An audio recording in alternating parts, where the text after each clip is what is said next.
A paz do Senhor, meus queridos, graças a Deus por essa oportunidade. Quem vos fala neste dia de hoje é a diaconisa Abigail. Eu louvo a Deus por essa rica oportunidade. Quero agradecer a pastora Judete e também a irmã Ruth, todos os irmãos, os intercessores desse grupo do povo que ora. Que Deus venha abençoar cada um de vocês, que a bênção de Deus venha repousar sobre as nossas vidas. Vamos falar aqui no capítulo 37 de Ezequiel. Ezequiel, capítulo 37, o versículo 1 e 2, que diz assim. O título fala: A visão de um vale de ossos secos. Veio sobre mim a palavra do Senhor, e o Senhor me levou em espírito e me pôs no meio de um vale que estava cheio de ossos, e me fez andar ao redor deles. E eis que era muito numeroso sobre a face do vale, e estava sequíssimos. Graças a Deus que essa palavra é uma palavra muito maravilhosa, a qual fala que Ezequiel, Deus levantou Ezequiel. Ezequiel, ele viveu em um tempo muito difícil. Nós sabemos que Ezequiel, ele era sacerdote, e Deus também levantou ele como profeta no meio do cativeiro, no meio daquele povo cativo. Ezequiel também tinha sido levado cativo. Ezequiel, ele era um dos exilados. Mas nós vemos aqui que Ezequiel estava preso, estava cativo juntamente com aquele povo na Babilônia, mas a palavra de Deus, ela não estava presa. Então, nesses momentos de dificuldade, Deus levanta Ezequiel para falar com grande ousadia no meio ali. Deus usou Ezequiel para profetizar para o povo de Judá, o povo de Jerusalém e mais 7 nações estrangeiras ao redor. E Ezequiel profetizou no ano 597 a 571 antes de Cristo. E nós vimos nesta palavra que esta palavra aqui do Vale de Ossos Secos é uma palavra que fala sobre salvação. O objetivo desta palavra é mostrar por que aquele povo estava naquela situação. Aquele vale de ossos secos simbolizava o esfriamento espiritual e o sono profundo que aquele povo estava. A palavra de Deus nos diz que todas as vezes que o povo de Israel, o povo de Judá e ali de Jerusalém, eles tinham reis que andavam nos caminhos do Senhor, o povo também andava nos caminhos do Senhor. Mas quando entrava um rei que era um rei idólatra, um rei que fazia as coisas que não agradavam ao Senhor, aquele povo também se desviava dos caminhos do Senhor. E o povo se desviou de uma maneira tão terrível, o povo começou a adorar outros deuses. Deus, ele estabeleceu um concerto com o povo de Israel. Deus esperava que o povo observasse os mandamentos, e se o povo assim fizesse, traria paz e prosperidade. Porém, o povo saiu do propósito de Deus. O pecado que aquele povo fez foi um pecado de transgressão ao mandamento de Deus. Qual é o mandamento de Deus? Adorar a Deus sobre todas as coisas, né?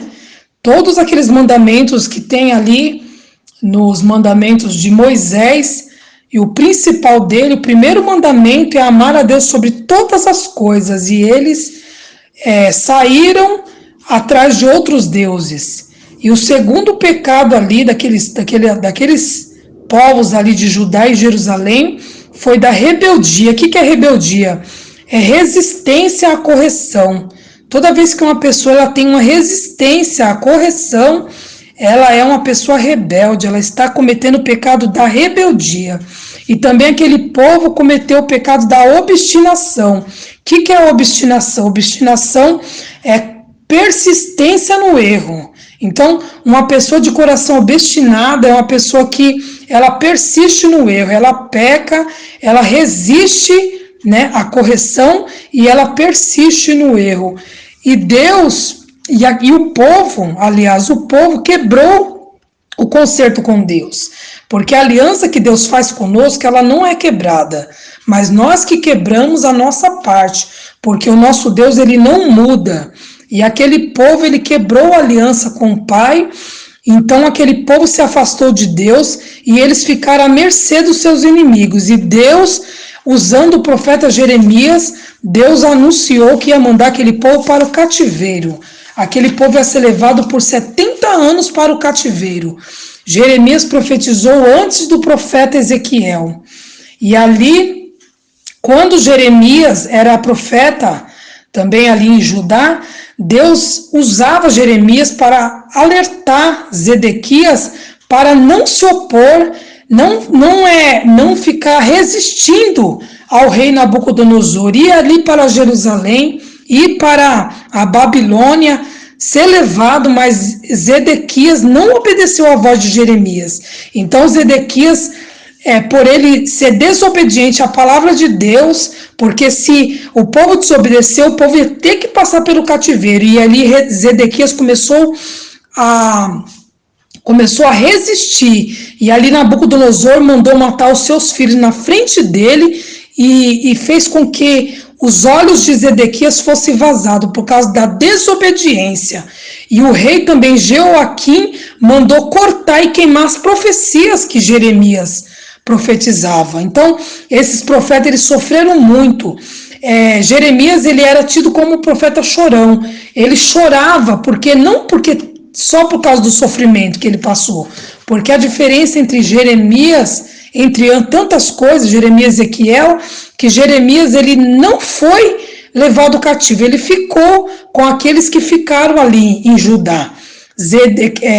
Ezequiel foi levado junto. Ezequiel, ele foi levantado no meio dos cativos, e Jeremias, ele ficou. E Deus falou para Jeremias não casar. Então Jeremias, ele não casou e não teve filhos, porque Deus sabia quanto que Jeremias iria sofrer. Jeremias sofreu muito, mas o maior sofrimento de Jeremias era ver que o povo não se convertia, o povo não se voltava para Deus.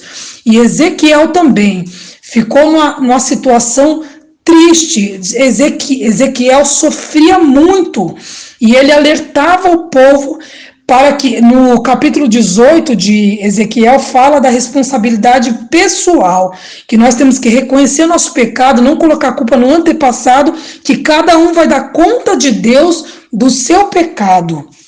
Aleluia. Então, Ezequiel estava tão, assim, triste, porque Deus usava muito ele para falar ali com aquelas pessoas, e eles não se arrependiam. E aí Deus pegou Ezequiel e mandou e fez com que ele visse essa visão. Então Deus deu essa visão para Ezequiel e transportou ele para esse lugar onde ele via um vale cheio, aleluia, um vale muito grande, cheio de ossos secos, pessoas mortas, né? Ossos secos, ossos sequíssimos. Aleluia! E Deus mostrou para Ezequiel, neste vale de ossos secos, a verdadeira, ele falou assim: Ezequiel, contempla como o meu povo está. Esse vale de osso seco é o povo de Judá e o povo de Israel, que estão mortos espirituais, os ossos deles estão secos, estão sequíssimos. E aí Deus perguntou para Ezequiel: ó filho do homem, poderão viver esses ossos? E ele disse para o Senhor: Senhor Jeová, tu o sabes.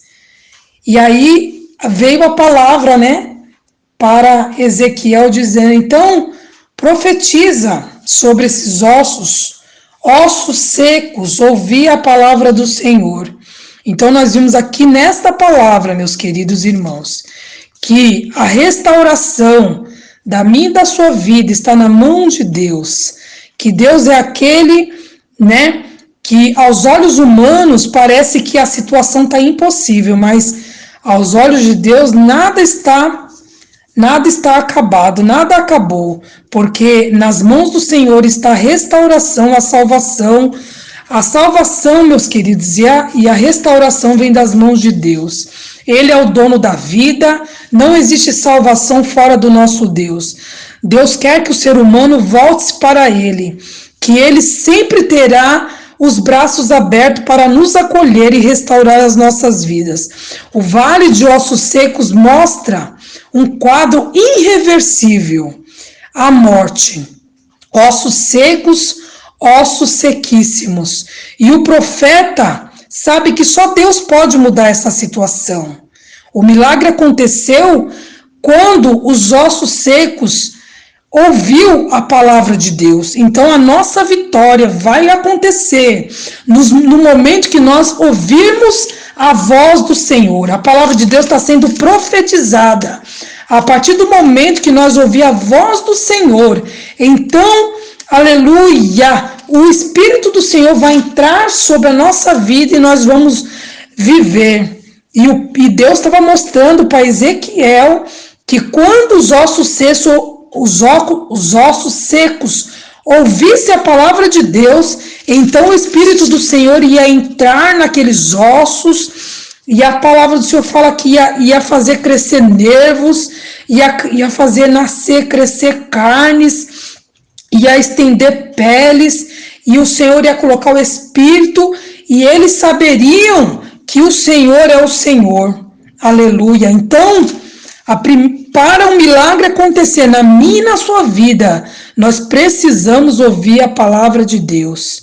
A partir do momento que eu e você ouvir a palavra de Deus e der ouvido à palavra de Deus e obedecer aquilo que o Senhor tem para mim e para a sua vida, então o milagre vai acontecer.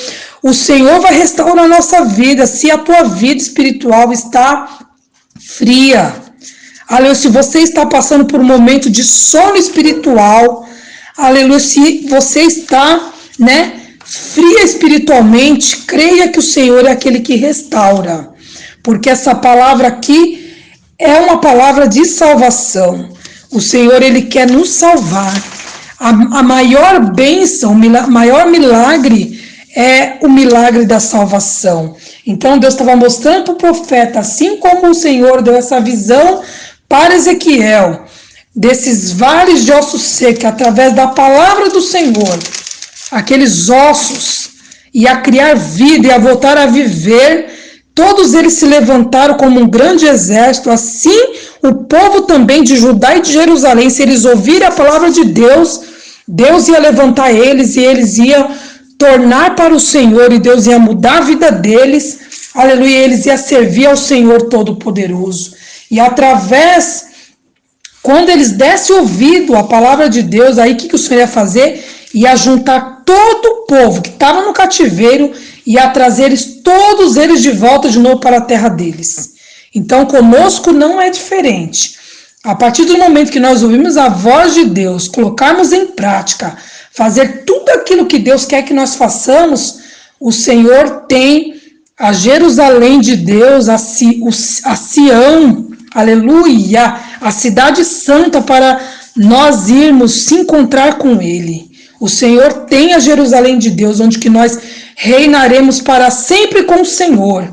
Esta palavra é uma palavra de salvação. Se você tem alguém na sua família que não, aleluia, que ainda não conhece o Senhor, aleluia, que você possa receber, aleluia, a bênção da salvação na sua família, na sua casa, aleluia, que Deus possa alcançar a sua família, aleluia. Ezequiel foi um profeta que falou a verdade.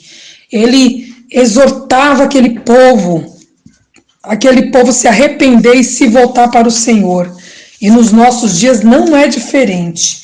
Nós passamos por momentos difíceis, a qual as pessoas querem fazer o que quer, não tem compromisso com Deus, não procura se dedicar na presença de Deus, mas que eu e você, que Deus possa achar na minha e na sua vida um coração voluntário para servir a Ele, um coração que ama a sua palavra, um coração que ama o Todo-Poderoso, que eu e você possamos amar a palavra do Senhor, que eu e você possa ouvir e guardar os mandamentos do Senhor, que eu e você possa fazer a diferença no nosso tempo, que quando nós saímos dessa terra, que o Senhor levar-nos para a glória, que nós possamos deixar um legado. Quando alguém lembrar de nós, vai lembrar que passou por aqui alguém que amava o Senhor, que amava a sua palavra, que fazia de tudo para agradar a Deus. É dessa maneira que eu quero ser lembrada, como alguém que ama o Senhor, que procura servir a Ele em espírito e em verdade, com as minhas falhas, com as minhas limitações. Eu quero cada dia mais conhecer o Senhor e estar na presença de Deus. Esse é o meu desejo, é conhecer a cada dia mais o meu Pai eterno, e cada dia mais me converter dos meus maus caminhos, porque só o Senhor é digno de toda a honra e toda a glória e todo louvor. Então, meus queridos irmãos, receba a tua vitória, receba essa palavra de salvação no teu lar, no meio da tua família. O maior milagre que pode acontecer na minha e na sua vida é o milagre da salvação. Receba essa vitória em nome de Jesus. Eu quero agradecer essa rica oportunidade em nome do Senhor Jesus. Amém.